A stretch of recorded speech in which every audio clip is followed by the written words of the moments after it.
जय हो भोजपुरिया समाज, कैसन बानी रहुआ लोग। दोस्तों सुपर स्टार रितेश पांडे हम लोगों के चहेते सुपर स्टार और अभिनेता लेकर आ रहे हैं बहुत ही धमाकेदार सॉन्ग जिसका नाम है फार्चूनर। जी हाँ दोस्तों, आप लोग बता दें फार्चूनर दोस्तों यह सॉन्ग हम लोगों के बीच में कल सुबह आने वाला है। दोस्तों सुपर स्टार रितेश पांडे के साथ साथ इस सॉन्ग में एक्टिंग करने वाली हैं पल्लवी गिरी, जो कि काफ़ी फेमस एक्टिंग करती हैं।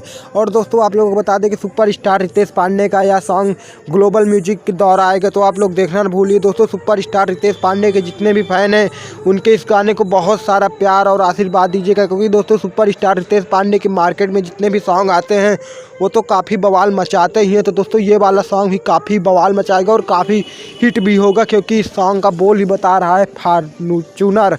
यह दोस्तों यह एक गाड़ी का नाम है और यह सॉन्ग बहुत ही बवाल मचाने वाला है। दोस्तों भोजपुरी से जुड़ी ऐसी ही सब छोटी से बड़ी न्यूज़ जानने के लिए हमारे चैनल को सब्सक्राइब करें, क्योंकि हम अपने इस चैनल पर ऐसी ही ट्रेंडिंग न्यूज़ सबसे पहले आप तक पहुंचाते। मिलते हैं नेक्स्ट वीडियो में।